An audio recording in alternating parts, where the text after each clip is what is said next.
Do you often find yourself being slapped by deadlines or letting assignments creep up on you? If you can answer yes to these questions, you are a procrastinator. Procrastination is one of my biggest flaws as a student. As a matter of fact, I am procrastinating right now.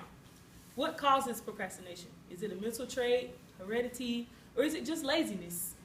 Procrastination has always been a hard habit for me to break, and I've always wondered why. I pondered the idea that I might just be lazy. Nah, I can't be, because the work ethic that I show when it comes crunch time speaks volumes about how hard I'm capable of working. For most of the courses that I'm taking right now, we usually have a week to complete our assignments. And during the week, I plan to evenly spread out my work so that I won't have to rush on Friday or Sunday. My plan is almost never carried out.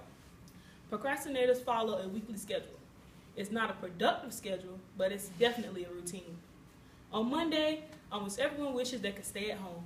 Nobody really feels like doing anything. Well, I know I don't. So we don't do anything. We just go throughout the day, wishing it was still Saturday. Without even realizing it, we've wasted one day of work because we've started to feel the pressure of meeting the deadline. In our minds, we have forever until the end of the week comes. On Tuesday, we have accepted the fact that the weekend has gone and the work must begin. So we log into Blackboard and see that there's only one assignment due. And we say, oh, okay, I can have that done by Friday.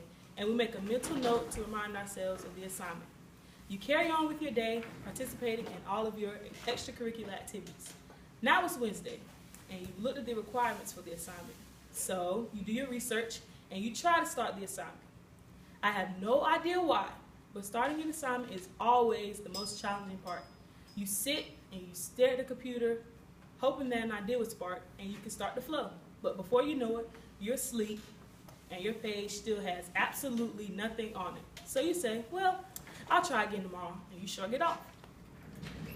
Thursday comes, and you still haven't started the assignment. And on top of that, you've forgotten all about it. It is Friday morning, and you finally remember that you have an assignment due today at 11:59 p.m. You use every free moment you have to work on the assignment, but your creative juices just aren't flowing.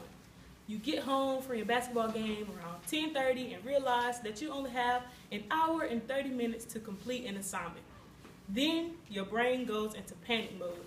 You can finally form an intelligent sentence. You work nonstop for an hour and 20 minutes and manage to turn the assignment in at 11:50.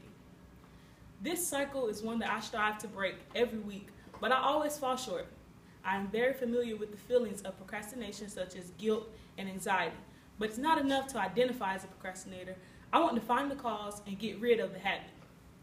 According to my research, the main cause of procrastination is a fear of failure. At first, this solution seemed kind of bogus to me, but after giving it some thought, I can understand the concept. If you fear the consequences of failing, then the logical extension of this is to avoid taking action, because you are guaranteed not to fail if you don't attempt something. Although the argument can be made that not attempting is the same as failing in the first place, which is also something important to consider.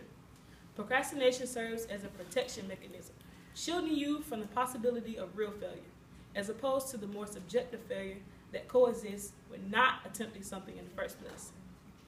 The only cure for the cause is to accept and understand that failure is not fatal, because most mistakes can be fixed. A lack of focus in life is another frequent cause of procrastination. Although some people like to claim that the person who does not know where they're going always travels further, this idiom does not mesh well with those of us who are prone to procrastination.